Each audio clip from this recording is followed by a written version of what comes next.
우리 주가 일하시네 같이 찬양하겠습니다. 날이 저물어 갈 때 빈들에서 걸을 때 그때가 하나님의 때 내 힘으로 안 될 때 빈손으로 걸을 때 내가 고백해 여호와 이래 날이 저물어 갈 때 날이 저물어 갈 때 빈들에서 걸을 때 그때가 하나님의 때 내 힘으로 안 될 때 빈손으로 걸을 때 내가 고백해 여호와 이래 주가 일하시네 주가 일하시네 주가 일하시네 주께 아끼지 않는 자에게 주가 일하시네 주가 일하시네 신뢰하며 걷는 자에게 우리 모인 이곳에 주님 함께 계시네 누리네 아버지 은혜 적은 떡과 물고기 내 모든 걸 드릴 때 모두 고백해 여호와 이래 주가 일하시네 주가 일하시네 주가 일하시네 주께 아끼지 않는 자에게 주가 일하시네 주가 일하시네 신뢰하며 걷는 자에게 주가 일하시네 주가 일하시네 주가 일하시네 주께 아끼지 않는 자에게 주가 일하시네 주가 일하시네 신뢰하며 걷는 자에게 주가 일하시네 주가 일하시네 주가 일하시네 주께 아끼지 않는 자에게 주가 일하시네 주가 일하시네 신뢰하며 걷는 자에게 신뢰하며 걷는 자에게 신뢰하며 걷는 자에게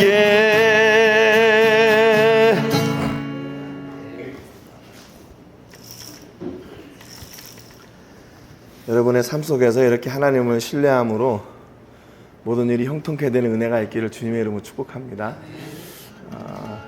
지난 한 주간도 이렇게 살아보니까 내가 노력해서 되는 게 없는 것 같아요. 하나님이 해주셔야 되는 거지. 근데 그 기다림의 시간을 그럼 우리가 어떻게 보낼 건가? 아마 두 부류가 있을 것 같아요. 한 사람은 막 불평하고 원망하고 내가 뭐 이렇게 했는데 하나님 왜 그래요? 이렇게 하는 사람이 있는가 하면 또 한 사람은 하나님 앞에 모든 것을 내려놓고 이제는 하나님이 일하셔야 됩니다. 나는 그 일하심에 순종하겠습니다. 이렇게 기다리는 사람. 그런데 그 두 가지가 어느 건 맞고 어느 건 틀린 게 아니라 뭐 우리 사람이 원래 그렇잖아요. 답답할 때는 이렇게 하나님 앞에 원망할 수도 있고 또 삿대질할 수도 있고, 근데 하나님은 그걸 아신다는 거죠. 그래서 여러분 끝까지 변함없이 하나님의 그 일하시는 은혜를 기억하고 또 누리는 복이 있기를 주님의 이름으로 축복합니다. 우리 주 나의 모습 보내, 우리의 그 상한 마음을 아시는 하나님께 찬양하러 나갑니다.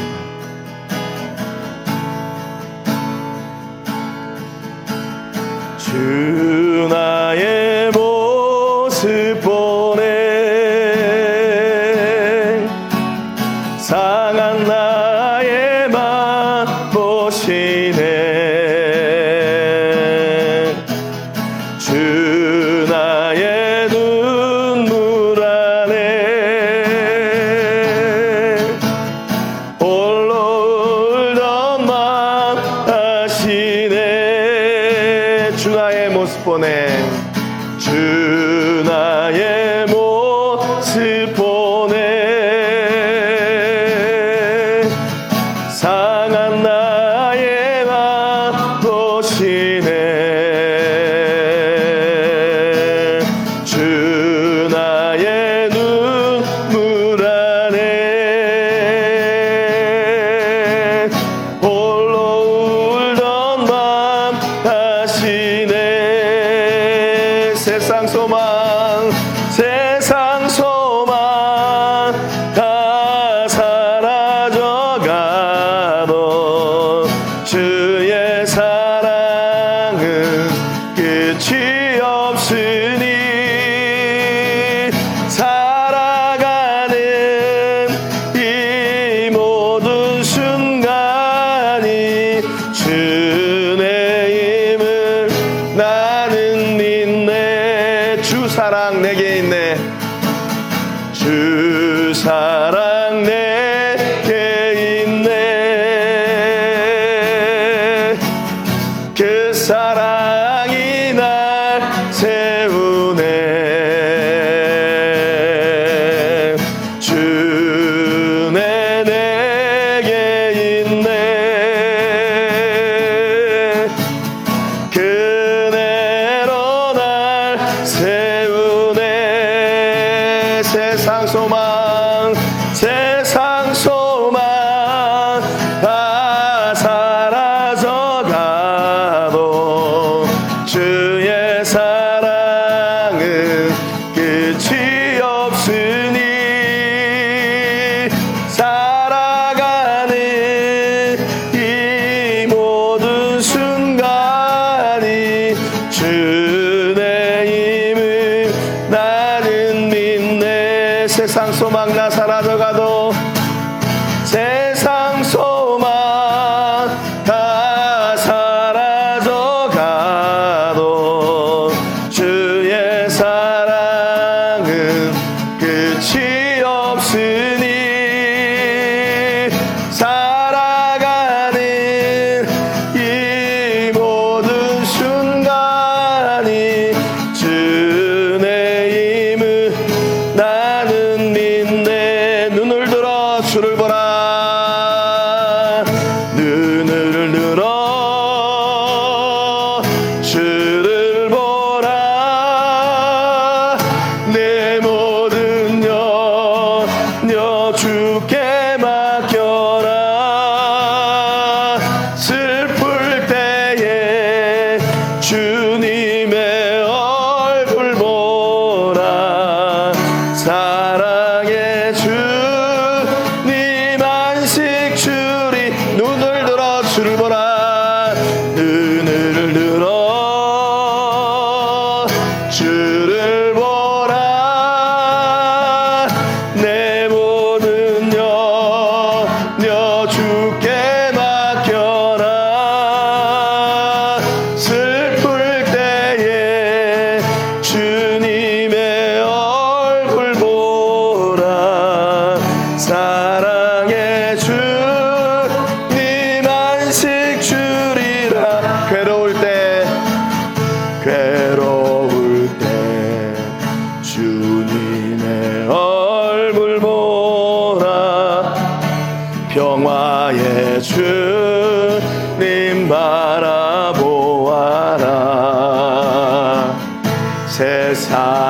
위해서 시달린 친구들아,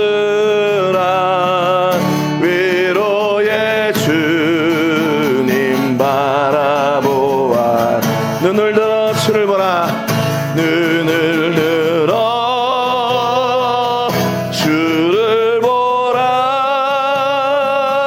내 모든 염려 주께 맡겨라.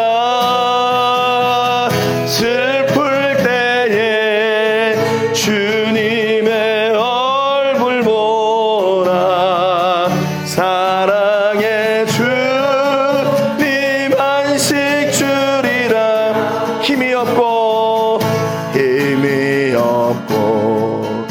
내 마음 연약할 때 능력의 주님 바라보아라. 주의 이름 부르는 모든 자는 힘주시고 늘 지켜주시. 눈을 들어 주를 보라. 눈을 들어 주를 보라. 내 모든 염려 주께 맡겨라. 슬플 때에 주님의 얼굴 보라. 사랑의 주님 안식 주리. 눈을 들어 주를 보라. 눈을 들어 주를 보라. 내 모든 염려 주께 맡겨라. 슬플 때에 주님의 얼굴 보라. 사랑의 주님 안식 주리라. 아멘.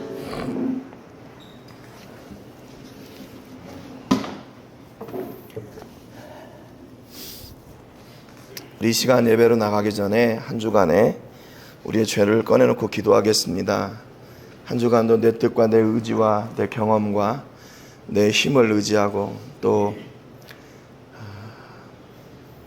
하나님께 모든 것을 내려놓지 않고 내가 붙잡고 있었던 교만과 불신을 예수님의 십자가의 보혈로 정결하게 씻어주시고 오늘 그래서 온전한 예배 드릴 수 있도록 위해서 기도하시기를 바랍니다. 또 세계를 부으며 기도할 때는 세계 선교 공동체를 위해서 기도해 주시기 바랍니다. 세계 선교 공동체에 소속된 선교사님들과 또 사역과 또 이 땅에 한국에 초기에 오신 선교사님들의 발자취를 함께 나누면서 선교의 동원과 또 회복을 할 때 그 일에 쓰임받는 모든 영혼들이 건강하고 또 축복의 삶이 될 수 있도록 우리 세계 선교 공동체를 위해서 같이 기도하겠습니다. 다 같이 통성으로 하나님께 기도하겠습니다. 살아계신 하나님 아버지, 감사와 영광 올려드립니다. 오늘 이 아침에도 저희들을 각처에서 불러주시고 하나님 예배할 수 있도록 은혜 주셔서 감사합니다. 하나님, 저희가 예배하기 전에 먼저 우리의 죄를 꺼내놓고 기도합니다. 하나님, 우리의 뜻과 의지대로, 우리의 경험대로, 우리의 능력을 따라, 아버지 하나님, 우리의 생각을 따라 살았던 아버지 무지와 불신을 용서하여 주시고 예수님하고 상관없이 우리 아버지 하나님과 성령님과 상관없이 살았던 아버지 불신을 용서해 주시옵소서. 하나님은 여전히 우리와 함께하고 계시고 우리가 불안한 가운데도, 낙심하는 가운데도, 절망하는 가운데도 하나님 우리와 함께 하셨음을 아버지 하나님 우리가 간증하며 고백합니다. 하나님, 이 예배를 온전히 받아주시옵시고 예배를 통해서 하나님께서 예비해 놓으신 하늘의 은혜와 복을 우리 모든 성도님들 위해 마음껏 쏟아 부어 주옵소서. 아버지 하나님, 저희가 하나님만을 온전히 기대합니다.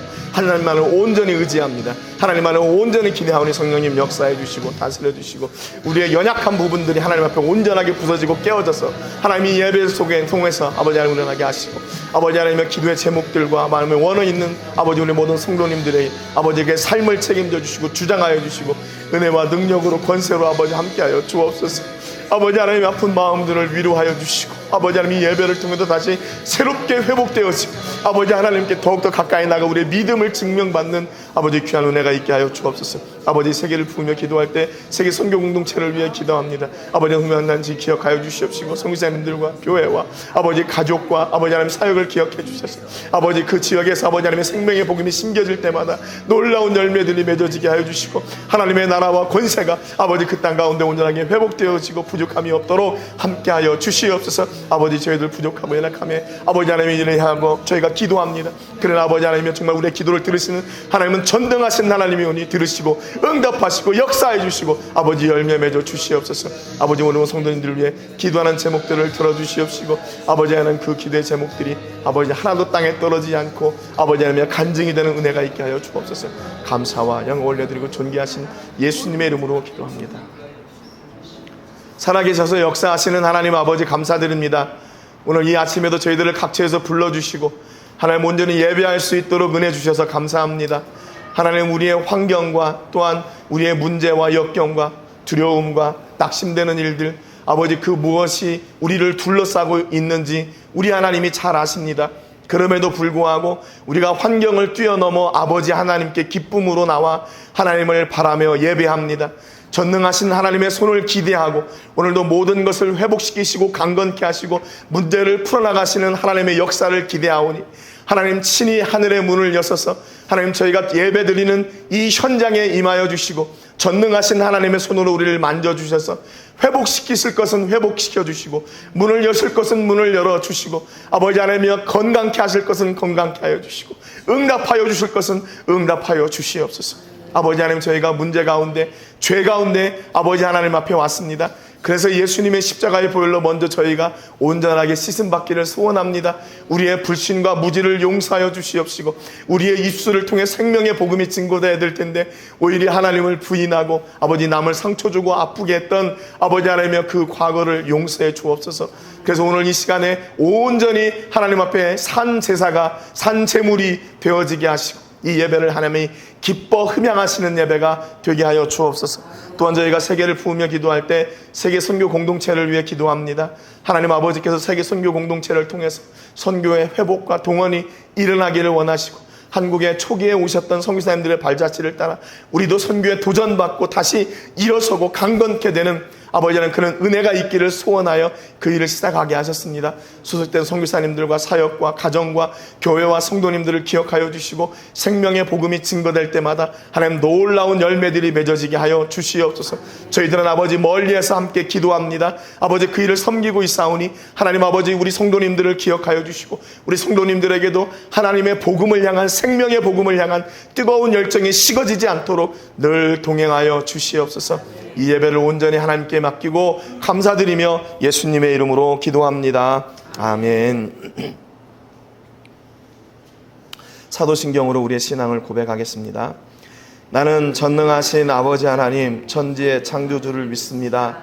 나는 그의 유일하신 아들 우리 주 예수 그리스도를 믿습니다.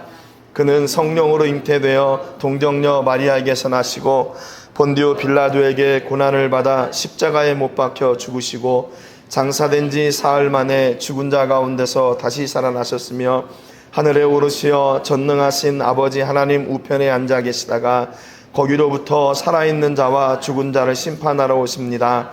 나는 성령을 믿으며 거룩한 공교회와 성도의 교제와 죄를 용서받는 것과 몸의 부활과 영생을 믿습니다. 아멘.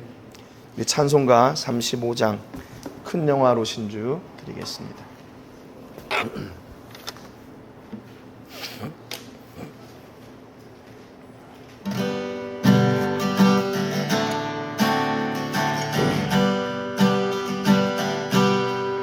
큰 영화로 신주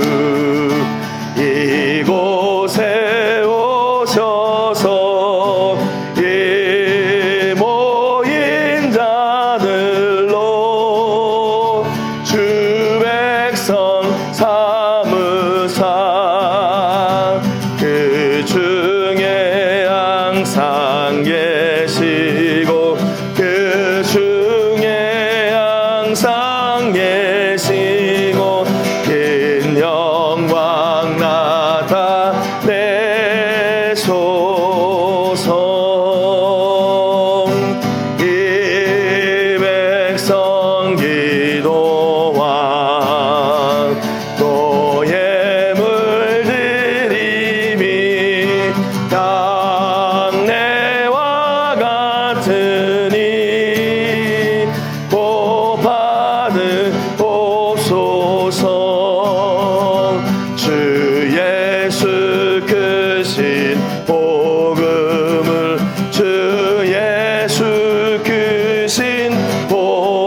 듣게 하소서.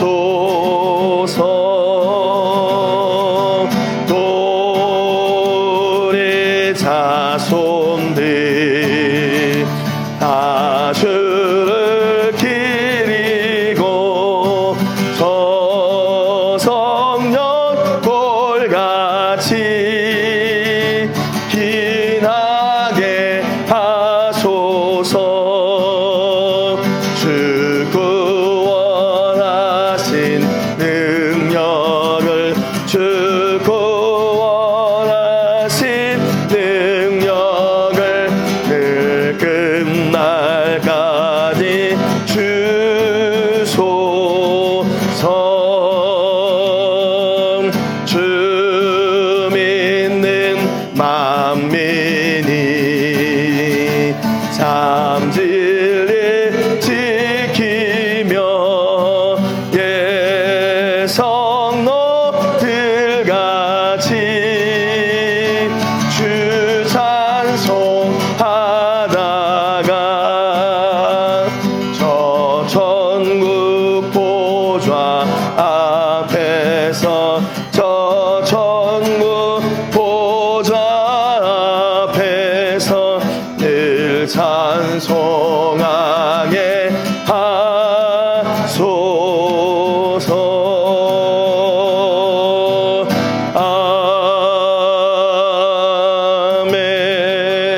아멘. 우리 김기정 원사님 전배 축복 기도해 주시겠습니다.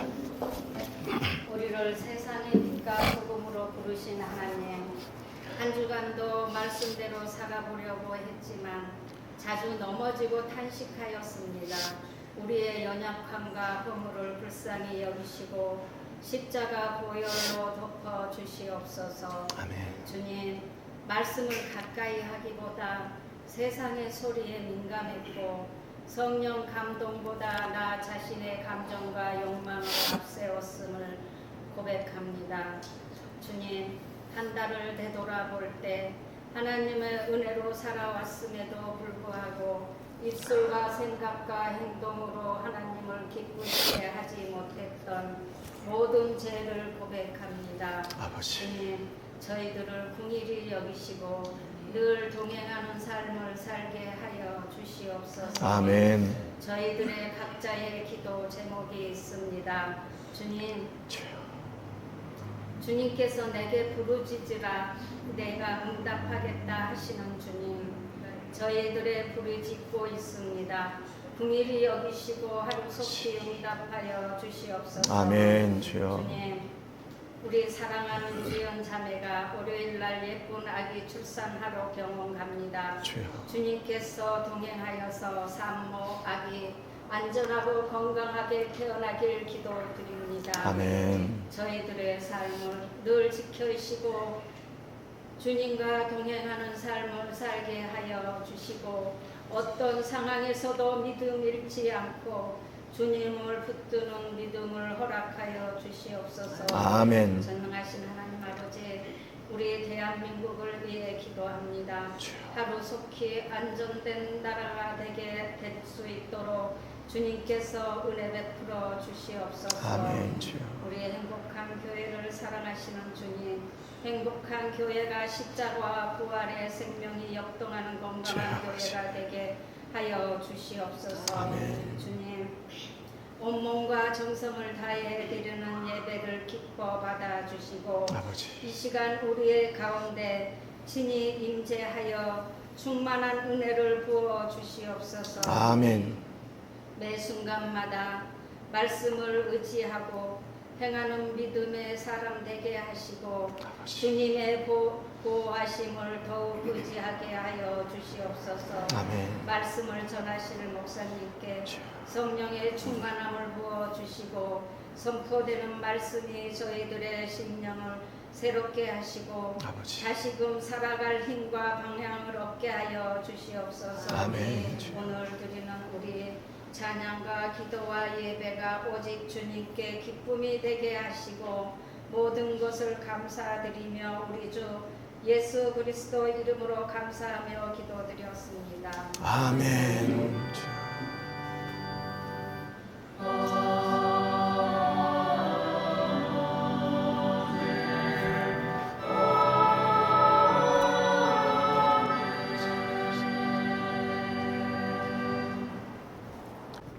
오늘 같이 나누실 말씀은 지난주에 이어서 엘리야 선지자의 이야기입니다.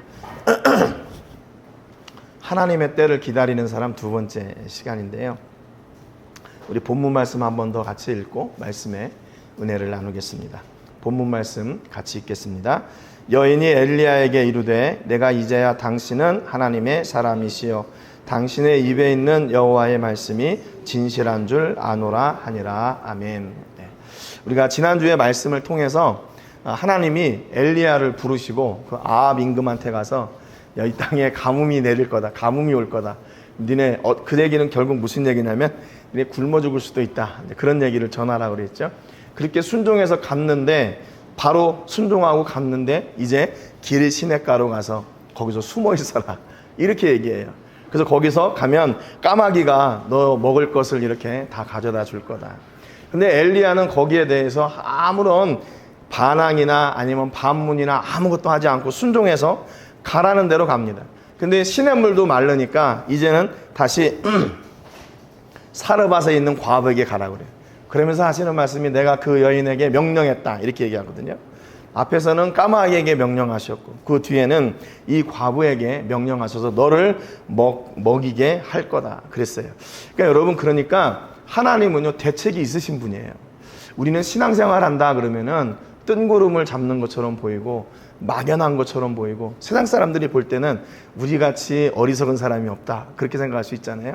그런데 하나님은 다 대책이 있으세요. 그렇잖아요. 그래서 아마 우리 집사님도 지금 이제 내일 아빠가 될 텐데 아빠가 되기 위해서 이렇게 다 준비해 놓고 그러지 않았어요. 하나님도 우리가 어떤 일을 하거나 어떤 상황 가운데 있을 때 하나님이 대책이 있으세요. 근데 우리는 하나님은 대책을 가지고 계신데 우리는 없어. 하나님 대책 없어. 안 돼. 거기 안 돼. 뭐 이렇게 하나님을 오해하는 경우가 많이 있죠. 여러분, 그러니까 하나님의 대책을 누리는 사람은 누구냐면요, 대책이 없는 사람이에요. 하나님 이외에 다른 대책이 없는 사람은 하나님이 가지고 계시는 그 솔루션을 내 것으로 만들 수가 있는데, 하나님 이외에 솔루션이 많이 있는 사람은 그 하나님이 가지고 계신 그 정확한 솔루션을 가질 수가 없는 거예요. 이게 좀 말이 안 맞는 것 같지요? 내가 가지고 있는, 내가 선택할 수 있는 그 길이 많은 게 오히려 좋은 것처럼 보이잖아요. 그런데 아니에요. 문제를 정확하게 가지고 계시는 하나님께 나갈 때 그분이 정확하게 그 문제를 해결해 주시는 거죠. 야, 이게 그러니까 사람을 의지해도 안 되고, 돈을 의지해도 안 되고, 내 경험을 의지해도 안 되고, 안 되는 거는 안 되더라고요. 그런데 그때 안 되는구나, 이제 하나님 뭐 하고 상관없구나, 이게 아니라 그래도 여전히 하나님이 가지고 계시는 그 은혜를 우리가 쫓아 나가야 되는 거죠. 그러니까 세상 사람들이 볼 때는 거봐, 다 안 되는데 저렇게 하나님을 부르고 있어. 근데 그게 우리에게는 정답인 거죠. 정답이에요. 제 칼럼에다 답답해가지고 어제 그 로뎀교회를 드디어 어제 계약을 하기로 하고 만나기로 했어요, 주인을. 그래서 계약서를 미리 보내달라 그랬더니 또 다 달라져 있어요.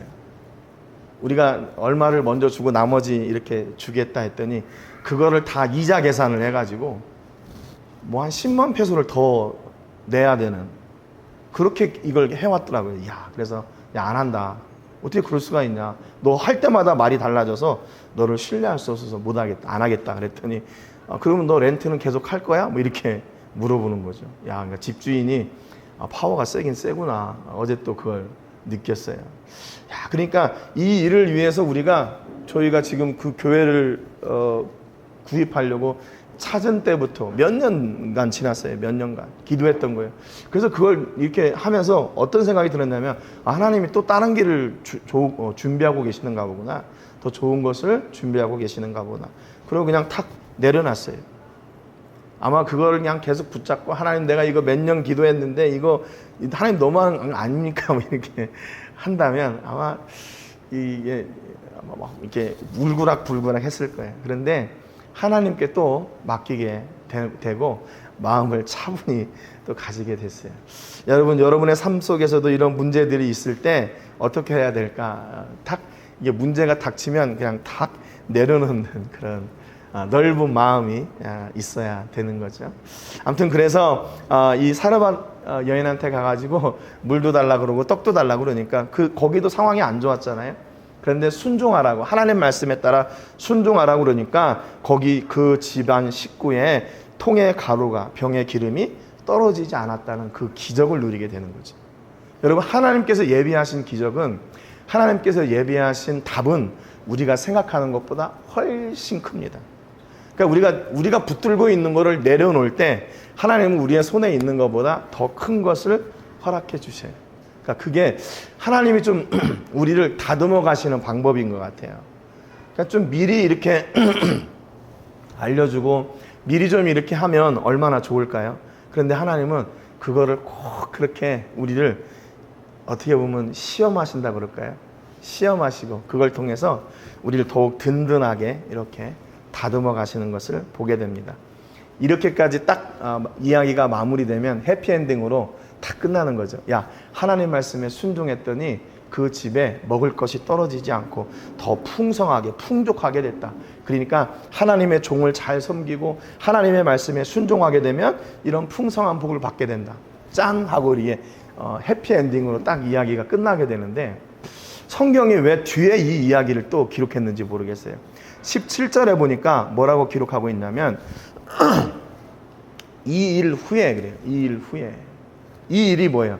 앞에 순종해가지고 그 기적들을 경험한 그 후에 그 집주인 되는 여인의 아들이 병들어 증세가 심히 위중하다가 숨이 끊어진지라 그랬어요. 여러분, 이게 이 여인에게 이게 얼마나 큰 충격이에요. 지금 그렇지 않아도 가정이 어려워가지고 그 기근의 때를 만나서 이제 마지막 나뭇가지를 주워다가 떡을 하나씩 만들어 먹고 죽으려고 했는데, 아무튼 그 엘리야 때문에 살았잖아요. 그러면 얼마나 감사해요. 그런데 그 감사, 순종의 기적 뒤에 자기 아들이 병들어 죽게 되는 일이 일어나게 된 거예요. 아마 이 여인이 별의별 생각이 다 들었을 거예요. 18절에 보니까 여인이 엘리야에게 이르되 하나님의 사람이여, 당신이 나와 더불어 무슨 상관이 있기로 내 죄를 생각나게 하고 또 내 아들을 죽게 하려고 내게 오셨나이까 물어봐요. 이때 그 고대 근동 지역에는요, 어떤 질병이나 재난 또 자녀의 죽음에 대해서 이것을 하나님의 심판으로 생각을 했습니다. 그리고 그것은 그 자녀의 죽음에 대해서 특별히 이건 부모의 죄 또는 부모의 잘못으로 인해 오는 하나님의 저주다, 이렇게 생각하는 그런 풍습이 있었어요. 그 고대 근동에는. 그러니까 이게 지금 성경은 분명하게 얘기하는 걸 뭐라고 얘기하냐면 병들어 위중하다가 죽었다, 이렇게 기록하고 있잖아요. 그러니까 이게 이 엄마의 무슨 죄로 인해서 그렇게 된 게 아니에요. 분명히 병들어서 앓다가 뭐 이렇게 약이 없으니까 그렇게 죽을 수밖에 없게 된 거죠. 그런데 그 아들의 죽음 앞에서 이 어머니는 어떻게 생각하냐면 이것이 내 잘못인 것 같은 거예요. 내 죄 때문에 하나님께서 내 아들을 이렇게 가져가신 것 같은 생각이 드는 거예요. 여러분, 이게 부모라면 가지게 되는 당연한 마음 아니겠어요? 제가 지지난주에 이제 그 감기 이렇게 심하게 이제 걸려가지고 이번 주까지도 지금도 목이 이렇게 그런데 우리 성도님들 이렇게 보면서 하나님, 왜 우리 성도님들 이렇게 힘들게 하고 아프게 하십니까?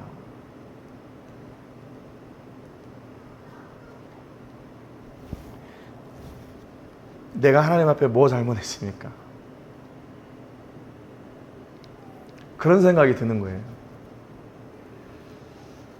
내가 그 일을 당해와서 그게 얼마나 상처가 되고 아픔이 되는지 내가 알고 있는데 그런 일을 왜 또 우리 성도님들에게 그런 일을 주십니까? 제가 잠을 못 잤어요. 제가요, 저는 이렇게 누워가지고 잠을 청한 적이 한 번도 없어요. 저는 누우면 바로 자요. 왜냐하면 잠이 올 때까지 잠을 안 자거든요, 저는. 새벽 1시든지 2시든지 잠이 올 때까지 잠을 안 자요. 이게 잠이 와야 침대에 올라가요. 그러니까 뭐 뒤척이거나 뭐 그럴 시간이 없어요, 저는.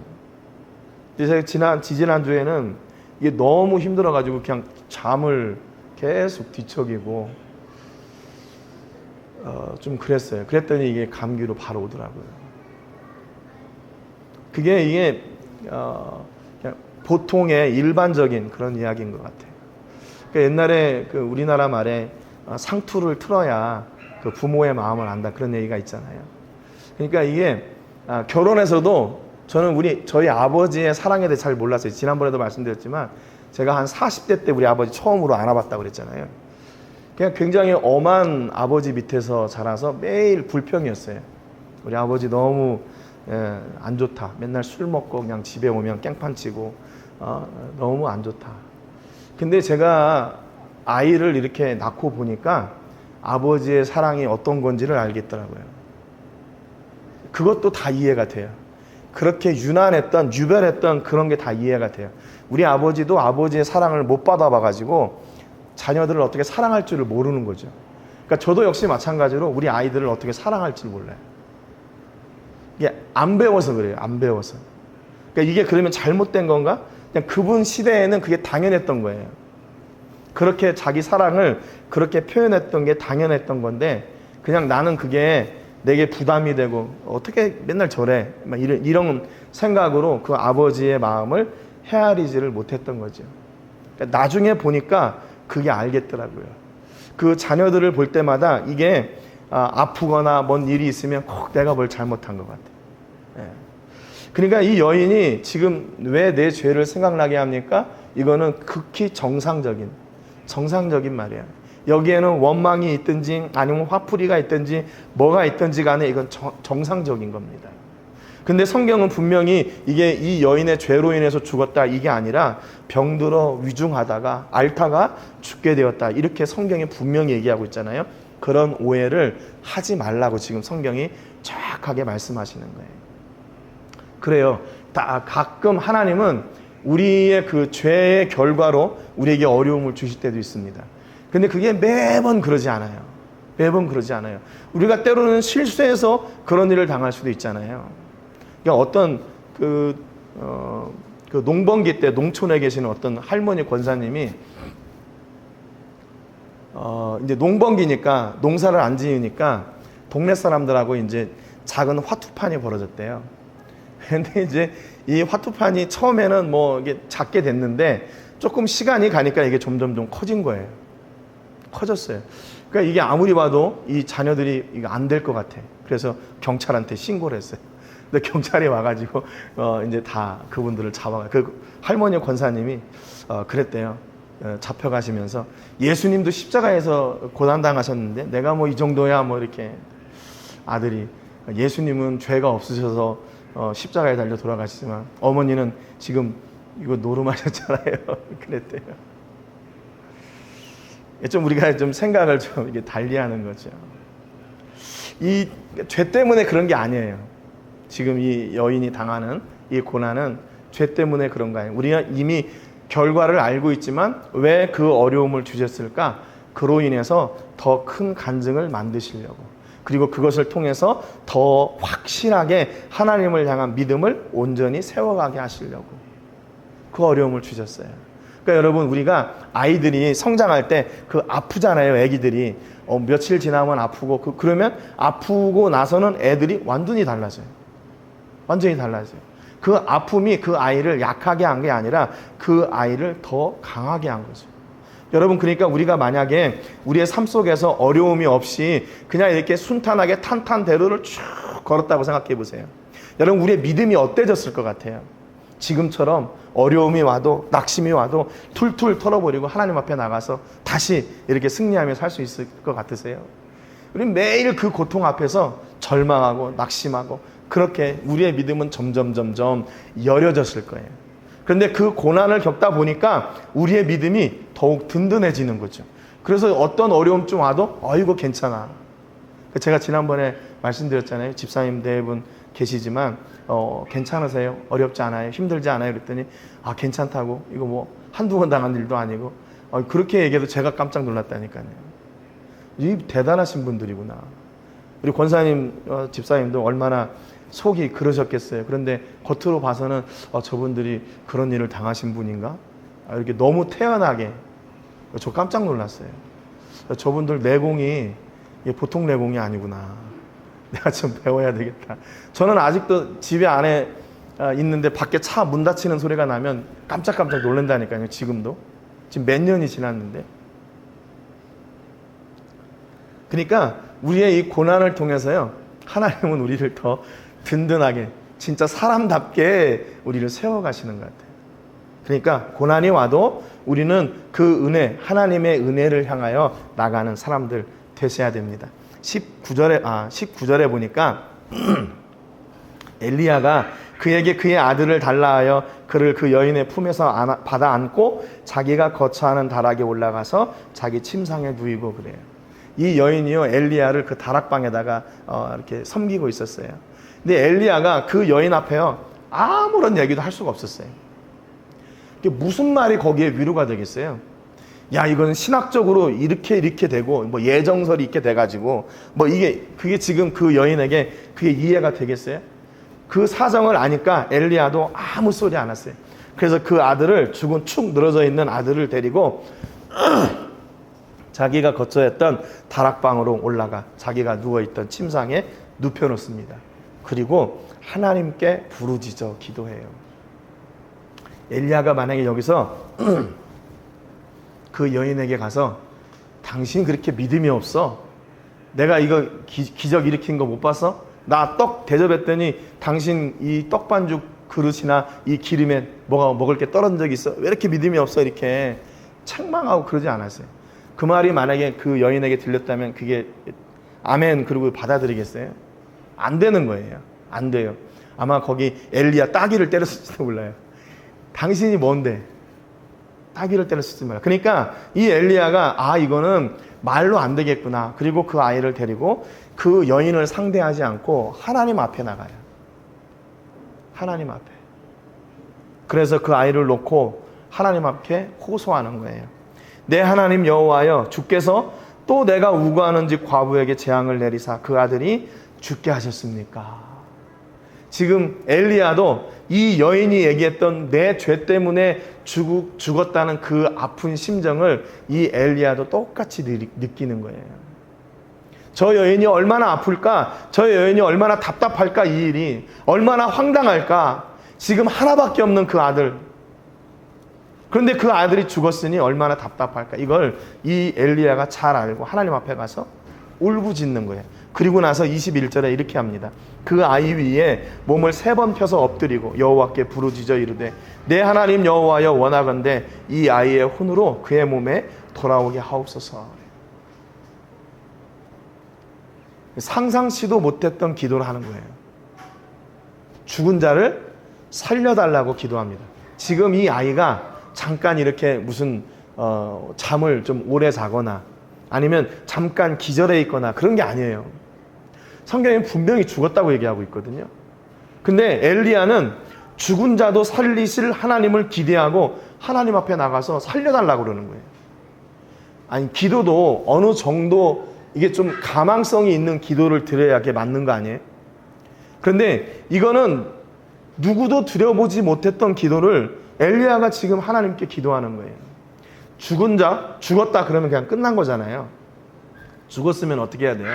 그러면 이제 뭐 이 장례를 잘 치르거나 이 여인이 어떻게 하면 먹고 살 수 있을지 하나님 좀 대책을 주세요. 이런 기도를 저 같아도 드렸을 텐데 그러지 않아요.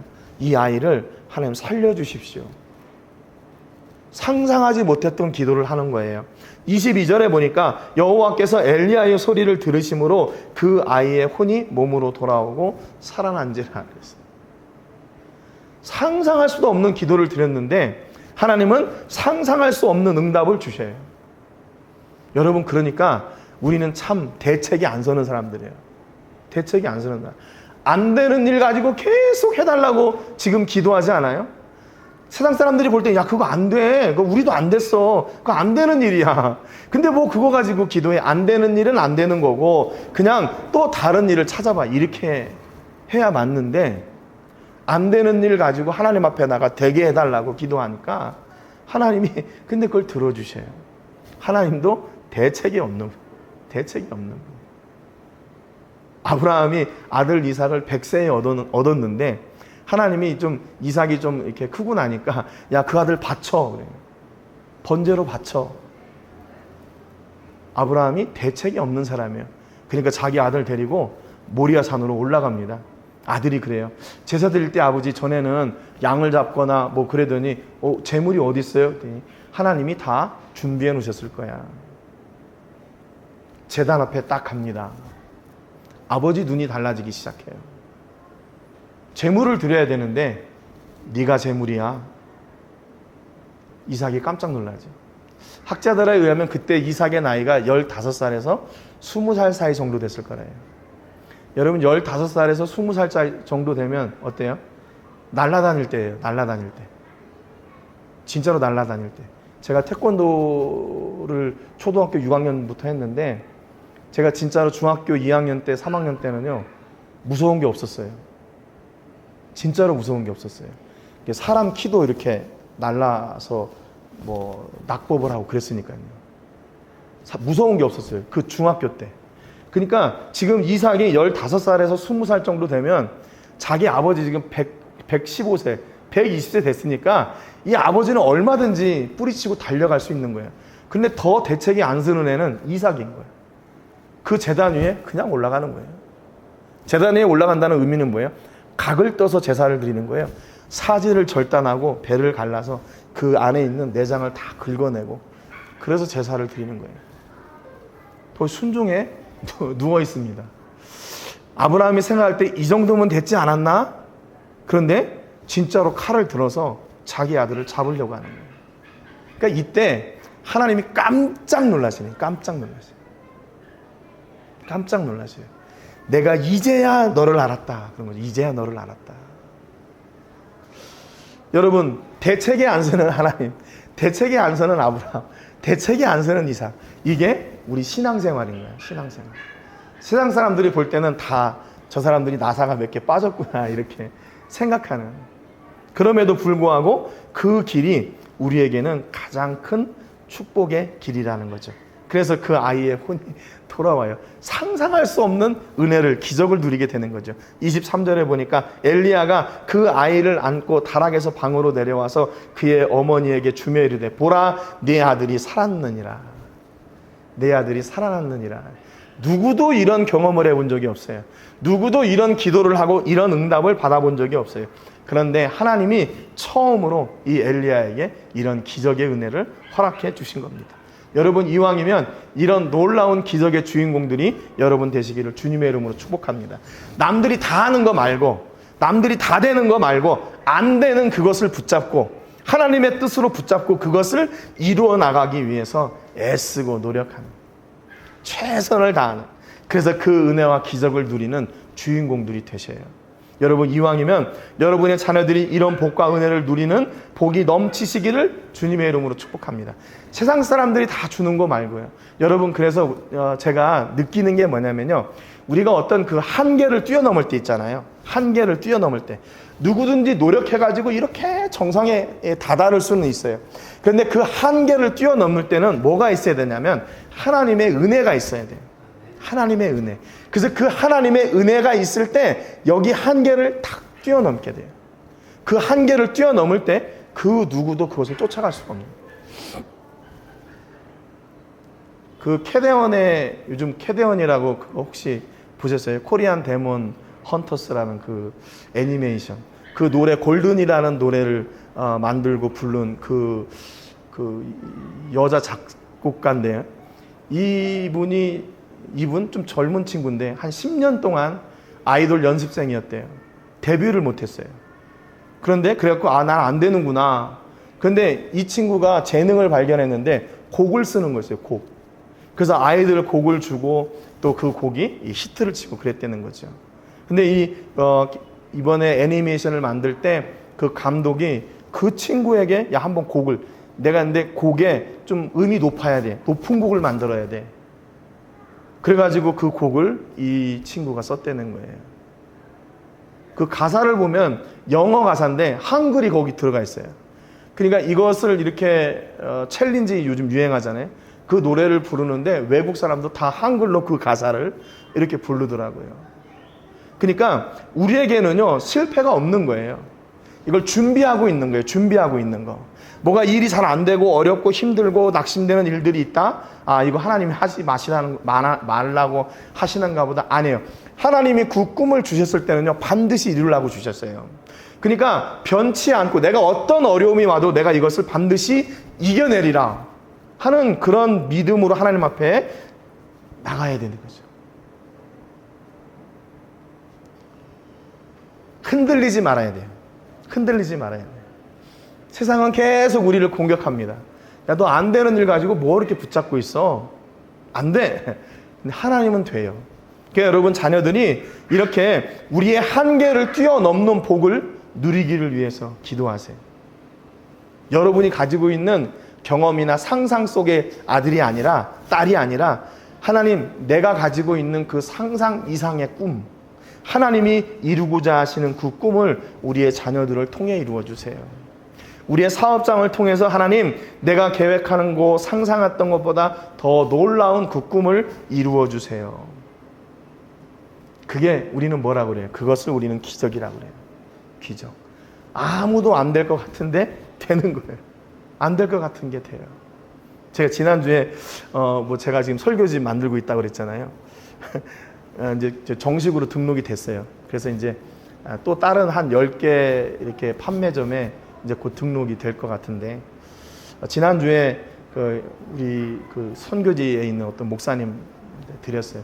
제가 이제 목사님들한테 혹시 책이 필요하시면 좀 말씀해 주세요 그랬더니 무서워서 이제 못 물어보겠더라고요. 너무 한 3분 물어봤는데 10권, 7권 막 이렇게. 지난주에 말씀드리면 이건 그냥 간단하게 제본해서 될 줄 알았는데 이게 보통 일이 아니었어요. 페이지 수도 많고, 야, 이게 안 되겠구나. 그래서 안 물어봤어요. 그분들은 더 이상. 한 3분만 나눠주고 안 나눠주려고. 그러니까 제가 그러면서 그런 생각을 했어요.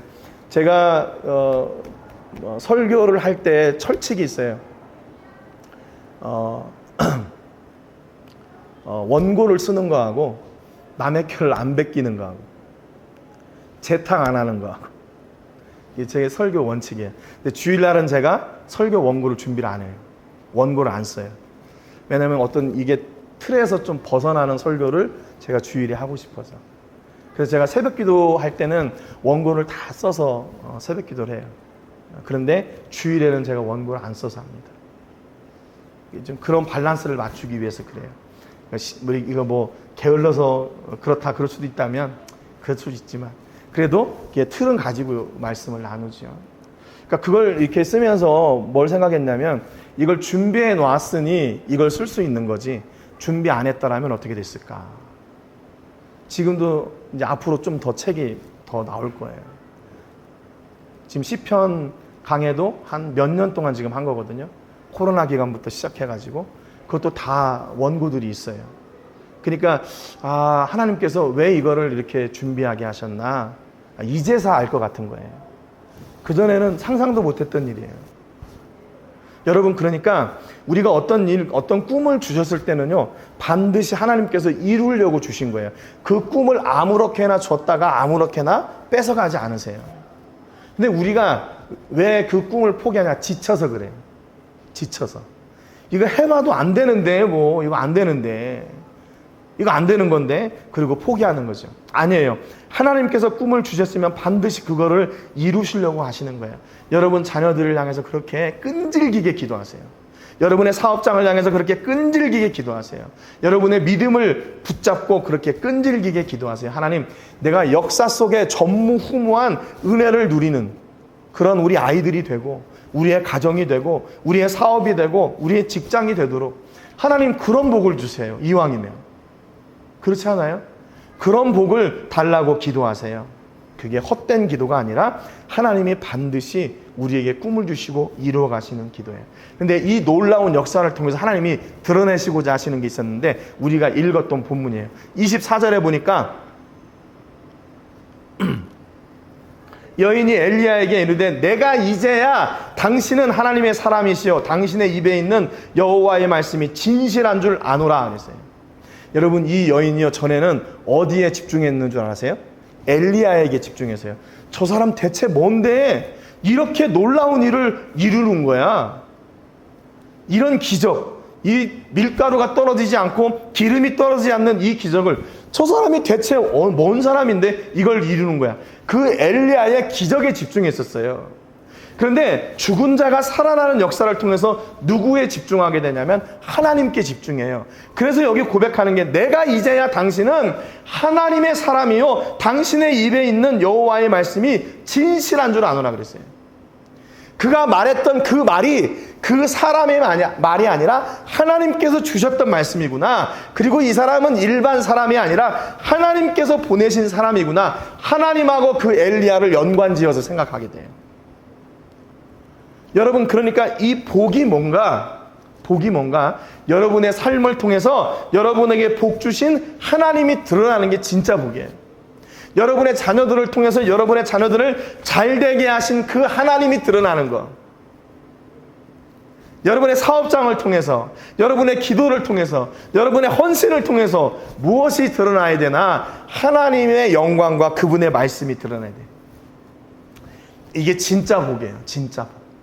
진짜 복. 그래서 이 여인이 그러잖아요. 내가 이제야 알았습니다. 그래요. 이제야 알았습니다. 내가 전에는 잘 몰랐는데 그전에는 당신이 그냥 좀 위대한 사람이고 뭐 놀라운 사람인 줄 알았는데, 한마디로 얘기하면 카리스마 있는 그런 거 있잖아요. 카리스마 있는 사람인 줄 알았는데 당신 뒤에 계신 하나님을 내가 이제야 봤습니다. 그 말인 거예요. 창세기 22장 12절에 아까 말씀드린 것처럼 이게 사자가 이르시되 그 아이에게 네 손을 대지 말라. 그에게 아무 일도 하지 말라. 네가 네 아들 내 독자까지도 내게 아끼지 아니하였으니 내가 이제야 네가 하나님을 경외하는 줄을 아노라는 거예요. 여러분, 그러니까 이게 시간이 필요한 거예요. 시간이. 김치도 오래 이렇게 잘 익어 숙성되는 그 시간이 필요하잖아요. 된장이나 고추장, 간장 이런 것도 오래될수록 맛있다고 그러잖아요. 저는 그 잘 모르겠는데 마트에서 사는 거나 잘 모르겠는데 오래될수록 맛이 있다고 그러잖아요. 여러분, 신앙도 그런 것 같아요. 신앙도 오래 갈수록 그 신앙의 깊이가 더 깊어져요. 그것은 그 신앙의 깊이는 그 누구도 따라갈 수가 없는 거예요. 흉내낼 수가 없는 거예요. 이게 어나더 레벨인 거예요. 그게 그 신앙을 통해서, 신앙의 삶을 통해서 그동안에 내가 겪었던 어떤 어려움이나 역경들을 이겨내고 그 가운데서 만난 하나님을 고백하고 그 하나님을 느끼고 하는 그 고백을 우리가 한계를 누릴 수가 없는 거죠. 여러분, 우리가 지금 계속 시편 그 145편 지난주에 이제 딱 끝났는데 다윗의 그 시를 보면서 느끼는 게 뭐냐면 그 다윗의 시의 깊이가 우리가 노래하는 그 깊이하고 다르구나. 그걸 느껴요. 왜냐하면 그는 매 순간 삶 속에서 역사하시는 그 하나님의 은혜와 역사를 매번 고백하면서 하나님을 향한 그 믿음이, 하나님을 향한 은혜, 그 사랑이 더 깊어졌거든요. 그러니까 우리의 깊이하고 그 다윗의 깊이하고 다른 거죠. 여러분, 그런 신앙의 차이가 있어요. 창세기 50장 20절에도 보면 요셉이 한 얘기입니다. 당신들은 나를 헤아려 하였으나 하나님은 그것을 선으로 바꾸사 오늘과 같이 많은 백성의 생명을 구원하게 하시려 하셨나니 당신들은 두려워하지 마소서. 내가 당신들과 당신들의 자녀를 기르리이다 하고 그들을 간곡한 말로 위로하였더라. 마침내 요셉이 그 형들 앞에서 자기의 신분을 드러내잖아요. 제가 당신들이 팔았던 바로 그 막내 동생 요셉이에요. 그러니까 형들이 발칵 뒤집었어요. 우리 죽었구나 이제. 애굽의 총리인데, 애굽을 두 번째 다스리는 사람인데 그 앞에서 그의 정체가 드러났으니 자기들의 죄가 드러난 거 아니에요? 그런데 요셉은 그렇게 얘기해요. 당신들은 나를 헤아려 했지만 하나님은 그것을 선으로 바꾸셨습니다. 이것을 깨닫기까지가 몇 년 걸린 줄 아세요? 요셉이 형들의 미움을 사가지고 팔려간 게 17살이었어요. 그리고 애굽의 총리가 됐을 때가 30살. 그러면 13년 지났죠. 그리고 13년이 지나고 7년 동안 흉년이 있었고, 이때가 풍년이 7년 있었고, 풍년이 지난 흉년이 오는 2년째예요. 그러니까 총 22년이 지난 거예요. 22년. 종으로 팔려가가지고 죽을 위기에 그 처한 지 22년이 지난 뒤에야 하나님이 이 일을 선으로 바꾸셨습니다. 나는 22년이 지났어도 만약에 제가 이렇게 이런 일을 당했더라면 안 잊었을 것 같아요. 내가 누군 줄 아니? 그래가지고 너 이 녀석들 처음부터 막 이렇게 했을 것 같은데, 요셉은 이것이 하나님께서 이스라엘 백성들을 구원하시려고 하는, 이게 내가 그 처음의 길을 가게 한 거구나. 22년 뒤에 깨달았어요. 22년 뒤에. 제가 여기 지금 멕시코에 온 지 한 13, 14년 되거든요. 아직까지 모르겠어요. 왜 하나님 날 여기 보내셨는지. 그 중에 하나 확실한 거는, 우리 성도님들 만나서 이렇게 예배하는 거, 그러려고 보내셨구나. 하나는 확실해요. 근데 그 다음엔 잘 모르겠어요. 뭐 때문에 그러시나? 뭐 때문에 그렇게 자꾸 상처를 날 주시나, 하나님이. 아직도 모르겠어요. 한 20년쯤 지나면 알까? 모르겠어요. 22년이 지나니까 그때 안 거예요. 사도행전 12장 11절에 보니까, 이에 베드로가 정신이 들어 이르되 내가 이제야 참으로 주께서 그의 천사를 보내 나를 헤롯의 손과 유대 백성의 모든 기대에서 벗어나게 하신 줄 알겠노라. 헤롯이 그 유대인들의 마음을 얻으려고 제자 중에 야고보를 잡아 죽였어요. 사람들이 막 환호를 합니다. 그랬더니 헤롯이 가만히 생각해 보니까 야고보 정도 죽여서는 안 될 것 같아. 제자들의 수제자라고 하는 베드로를 죽이면 더 좋아할 것 같아. 하고 베드로를 잡았단 말이에요. 그런데 이때가 유월절 절기였어요. 그래서 유월절이 지나면 죽이려고 베드로를 감옥에다 쳐놨어요. 그래가지고 이 보초들을 겹겹이 세워가지고. 그런데 밤에 천사가 나타나가지고 베드로한테 야 일어나! 가지고 데리고 나왔어요.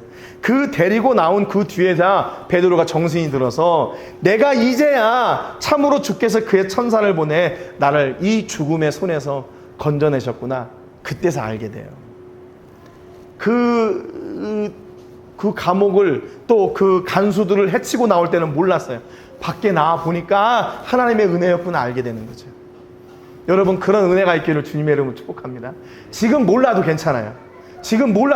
이게 하나님의 은혜인지, 이게 하나님이 기뻐하시는 일인지 아닌지 몰라도 괜찮아요. 왜 하나님이 내게 이런 고난을 주셔가지고 22년 동안 이렇게 힘들게 하셨나?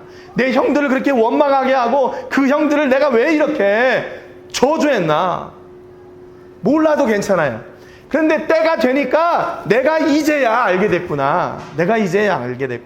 여러분, 지금 하나님의 은혜가 뭔지 몰라도 괜찮아요.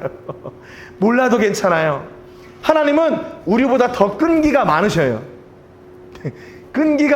오래 잘 기다리고 오래 참으셔요. 그러니까 여러분, 하나님 앞에 지금 이것이 은혜인지 아닌지 몰라도 괜찮아요.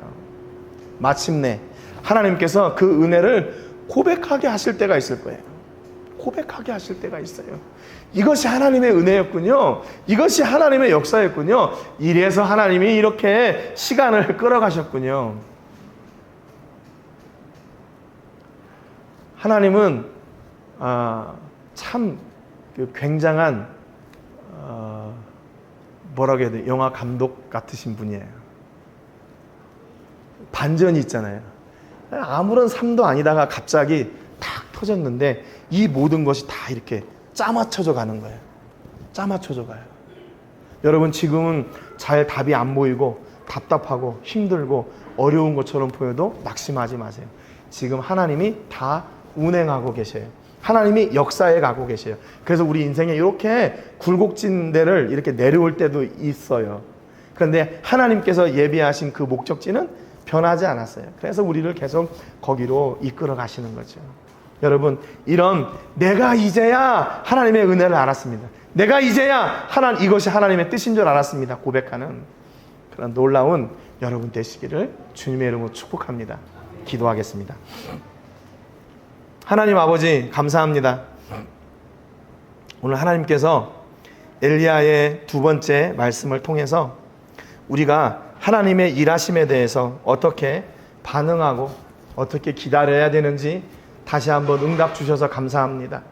때로는 우리가 이것이 진짜 하나님의 일인지, 진짜 하나님이 원하시는 일인지 모를 때도 있고, 그것을 내가 수용하고 싶지 않을 때도 있습니다. 시간이 끌어짐에 하나님을 원망하고 또 하나님 앞에 대적할 때도 있었습니다. 그런데 하나님의 일하심은 여전히 변함이 없으시고, 마침내 그 일을 깨닫게 하시고 내가 이제야 알았습니다 고백하게 하실 그날을 우리보다 더 기다리고 계심을 저희가 믿습니다. 하나님, 우리 삶 가운데 내가 깨닫지 못했던 일들, 내가 상상할 수 없는 기도의 제목을 가지고 하나님 앞에 나갈 때 하나님은 우리를 답답해 하시는 것이 아니라 그 기도를 받으시고 응답을 준비하고 계시는 나의 아버지 하나님이심을 고백합니다. 하나님, 오늘도 그래서 하나님을 철저하게 믿고 하나님과 더 깊은 교제를 통해서 하나님의 너그러운 마음을 우리가 품게 하시고 하나님의 은혜를 따라 기다릴 줄 아는 믿음과 그 능력을 저에게 허락하여 주시옵소서.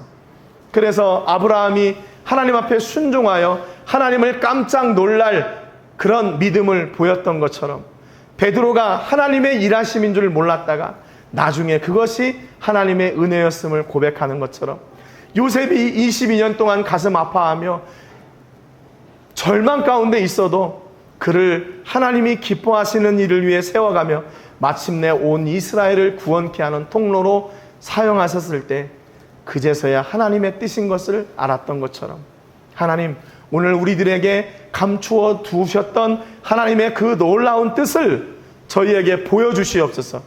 그래서 그 하나님의 놀라운 뜻을 찬송하고 고백하고 감사하고 간증하는 저희가 되게 하여 주시옵소서. 하나님, 혹시 그 어려움의 시간이 있다면 그 어려움의 시간은 우리를 더욱 든든하게 세워가실 하나님의 은혜인 줄로 믿습니다. 엘리야가 죽은 아들을 위해 상상할 수 없는 기도를 드렸던 것처럼, 그리고 또 상상할 수 없는 응답을 하나님께서 주신 것처럼, 하나님, 오늘 우리가 바로 그 기도의 응답을 누리는 주인공들이 되게 하여 주시옵소서.